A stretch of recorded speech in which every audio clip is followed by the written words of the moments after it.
NKRI berawal dari perjuangan rakyat melawan penjajahan setelah berabad-abad dijajah. Muncul kesadaran nasional yang mendorong persatuan. Pada 17 Agustus 1945, Indonesia memproklamasikan kemerdekaannya. Namun, Belanda mencoba kembali berkuasa, sehingga terjadi perang dan perundingan hingga akhirnya Belanda mengakui kemerdekaan Indonesia pada 27 Desember 1949, tetapi dalam bentuk negara federal, yaitu RIS.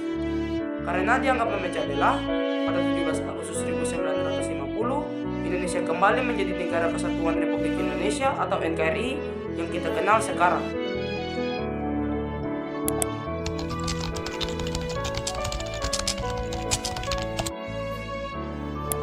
Setelah proklamasi kemerdekaan 17 Agustus 1945, Indonesia masih menghadapi ancaman dari Belanda yang ingin menjajah kembali. Perlawanan rakyat Indonesia pun dilakukan melalui berbagai perjuangan fisik, baik dalam bentuk perang gerilya maupun pertempuran besar. Pertempuran besar antara lain, yang pertama pertempuran Surabaya pada 10 November 1945, yang dipicu oleh tewasnya Brigjen Malabai.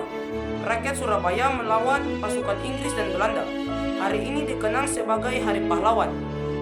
Yang kedua, pertempuran di Ambarawa pada 20 November hingga 15 Desember 1945 yang dipimpin oleh Jenderal Sudirman.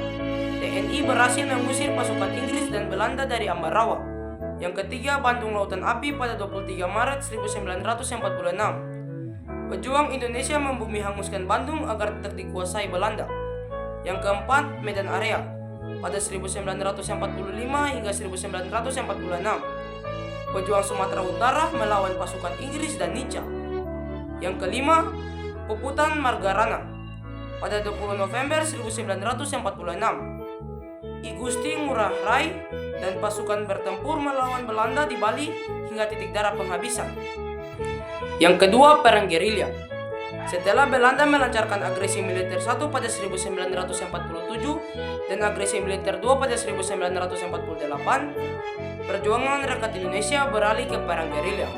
Yang pertama, serangan umum 1 Maret pada 1949 yang dipimpin oleh Jenderal Sudirman dan Sultan Hamengkubuwono ke-9. Pasukan Indonesia merebut Yogyakarta selama 6 jam untuk menunjukkan eksistensi Indonesia di dunia internasional. Yang kedua, perang gerilya Jenderal Sudirman. Meskipun dalam kondisi sakit, Jenderal Sudirman memimpin perang gerilya selama 7 bulan untuk melemahkan kekuatan Belanda.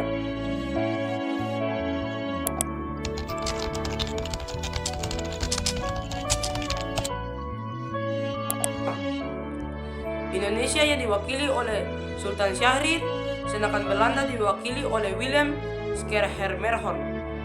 Hasil dari perundingan ini adalah Belanda mengakui secara de facto wilayah Jawa, Sumatera, dan Madura sebagai bagian dari Indonesia. Namun Belanda melanggar perjanjian ini dengan melakukan agresi militer 1 pada 1947. Yang kedua, perundingan Renville pada 17 Januari 1948 dilakukan di atas kapal USS Renville milik Amerika Serikat. Hasil dari perundingan ini adalah Indonesia harus mengakui daerah-daerah yang telah dikuasai Belanda akibat agresi militer 1. Perundingan ini merugikan Indonesia karena wilayahnya semakin menyempit. Yang ketiga, perundingan Rumiroyen pada 7 Mei 1949. Indonesia diwakili oleh Muhammad Rom, sedangkan Belanda diwakili oleh Herman van Rooyen. Hasil dari perundingan ini adalah Belanda setuju untuk menghentikan agresi dan mengembalikan Yogyakarta sebagai ibu kota Republik Indonesia.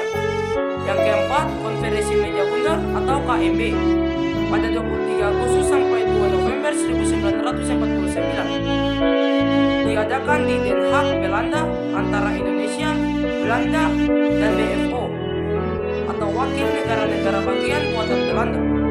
Hasil dari perundingan ini adalah Belanda setuju menyerahkan kedaulatan kepada Indonesia pada 27 Desember 1949, meskipun dalam bentuk negara federal yaitu RIS.